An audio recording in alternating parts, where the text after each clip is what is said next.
There are three kinds of betrayal: the one you suspect, the one you discover, and the one that survives even after death. This is the story of Amara Balogun, the widow they called barren, the woman they tried to poison, and the will that brought a dynasty to its knees. But listen carefully, because in this story, the villain dies early, and the real war begins after his funeral. Chief Tunde Balogun was buried like a king. Politicians lined the front row. Business moguls wore black suits stitched in Italy. The Lagos elite whispered behind dark sunglasses. And at the center of it all stood her wife, Amara Balogun. Tall, composed, silent. Not a single tear fell from her eyes. They called her strong. They called her dignified. But that same night, when the last condolence car drove away, she stood alone in her bedroom and whispered to the empty air, "Tunde, 12 years and not one child." She had carried that shame alone, until 3 days later, someone knocked on her door. It was Kunle, Tunde's closest friend. He looked nervous. "Amara, there is something you don't know." She didn't offer him a seat. "Say it." Kunle hesitated. Then he said the sentence that would rearrange her entire existence. Tunde forced himself into a relationship with one of the interns at the company. Silence. Not loud silence, the kind that makes your ears ring. Kunle continued, voice shaking. "She got pregnant. HR buried the story. She disappeared before the scandal broke." Amara's fingers tightened around the edge of her glass. "You didn't seduce him?" Amara asked, voice steady. Kunle swallowed. "No, she was scared of losing her job." Amara closed her eyes. Not an affair. Abuse of power. And then came the final blow. She had twins. Amara did not cry. She picked up her phone. "Get me a private investigator," she said. That night, she made a decision that would either redeem her or destroy her forever. "Find her," she ordered. "Find the girl and find the children." 7 months. No trace, no name, just rumors. Until one rainy evening, the investigator called. "I found her." Amara's heart stopped. "Where?" "Ibadan. Single-room apartment. The twins are alive." Alive. That word felt heavier than grief. When Amara entered the small apartment, the smell of poverty hit her first. Then she saw the twins. 2 small boys. Same forehead, same eyes, same bloodline. The young woman stood between her and the children. Her name was Zainab.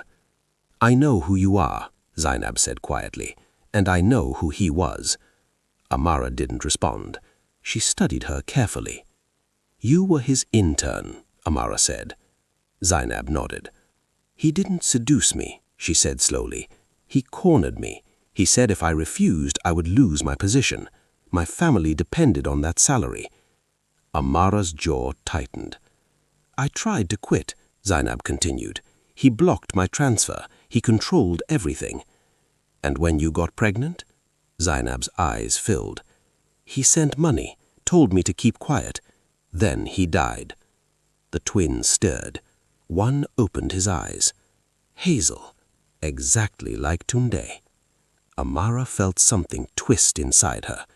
Not jealousy, not anger, responsibility. "We will do a DNA test," she said. 2 weeks later, 99.9, the twins were Tunde Balogun's sons. Amara sat alone in her study, staring at the report. She could erase them, send money, end it quietly. Instead, she drove back to Ibadan. "You and the boys are coming with me." Zainab blinked in shock. "Why?" Amara answered calmly. because I will not let innocent children pay for their father's sins. And that decision started a war. For the first time in years, the Balogun mansion had life. The twins, Idris and Imran, crawled across Persian rugs. Zainab enrolled back into university. Amara supervised tutors. She watched the boys sleep at night. She felt something dangerous growing inside her. Love. And that is when the Balogun family found out. Tunde's elder brother entered without knocking. "You brought shame into this house," he snapped. Amara slid the DNA file across the table. "They are his sons." Silence. Then fury. "So now you want to give them everything?" his cousin asked. "Everything legally belongs to me." That sentence echoed in their minds, because what she didn't know yet was that they had already begun planning. Tunde's cousin, Femi Balogun, suddenly became attentive. He brought gifts, played with the twins, complimented Zainab's resilience. One afternoon, he found her alone in the garden. "You deserve more," he said softly. Zainab stiffened. "What do you want?" He smiled. "The widow is the only obstacle. Once she's gone, you and I can control everything." Zainab's heart pounded. "What are you saying?" "Poison her," he said quietly. "Slowly. No one will suspect you." Zainab didn't scream. She didn't run. She pretended to think. "And after?" she asked carefully. "Marriage," Femi replied. "We'll raise the twins as heirs. The company will be ours." Zainab nodded slowly. "I'll think about it." That night, she went straight to Amara. "Auntie," she whispered, "they want me to kill you." Amara stared at her. For 5 long seconds, then she did something unexpected. She smiled. "Good," she said. "Good," Zainab blinked. "We know who our enemy is." They made a plan. Zainab would pretend to cooperate. Amara would pretend to weaken, and the Balogun family would think they were winning. Weeks passed. Amara skipped meals during family visits, coughed convincingly, held her chest. Femi smirked. Until one afternoon, Amara collapsed. The house erupted. Doctors rushed in, family gathered, and Femi whispered to Zainab, "Soon." But none of them remembered something critical. Tunde Balogun had left a video will to be opened exactly 1 year after his death. And that day had arrived. The entire family gathered. Lawyers, board members, relatives. Femi sat confidently. Zainab held the twins. The screen flickered on. Tunde appeared. Alive, clear. "If you're watching this," he began, "then 1 year has passed." The room went still. "I made grave mistakes," he continued. "I abused my position. I hurt someone who did not deserve it." Gasps. "If she bore my children, they are legitimate heirs." Murmurs. Then Tunde looked straight at the camera. "Amara, I trust you to do what is just." And then he added, "My lawyer will now read the remaining clauses." The lawyer stood, voice steady. "If any family member attempts to disinherit, threaten, manipulate, or harm my wife or my children, biological or otherwise, their inheritance is permanently revoked." Shock. Then the lawyer continued, "And all assets will transfer into a trust under Amara Balogun's sole control." The hall erupted. Femi's face went pale. And that was when Amara stood. "I believe," she said calmly, "we have evidence of attempted harm." The lawyer played the recording. Femi's voice proposing murder. Zainab pretending to agree. The room exploded. Femi shouted, "It's manipulation!" But the recording was clear. Security stepped forward. The clause activated. He lost everything. That night, Amara stood in the nursery. The twins looked up at her. Hazel eyes. Her husband's eyes. For a moment, pain rose again.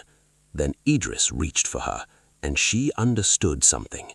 She had lost a husband, but she had gained purpose. Zainab stepped beside her. "You could have sent us away," she whispered. Amara shook her head. "No," she said softly. "I refuse to let another woman's fear destroy innocent children." Outside, Lagos continued breathing. Inside the mansion, a dynasty had shifted. And this time, the woman they called Baron was the one holding the future. And sometimes, justice does not come with noise. It comes with patience. It comes with strategy. And it comes with the courage to outlive the people who tried to bury you. If you were Amara, would you have taken in those children, or would you have walked away from the past completely? Tell me honestly in the comments. And if this story moved you, if it shocked you, or if it reminded you that kindness should never mean weakness, then take 2 seconds to like this video. It helps more people find stories like this.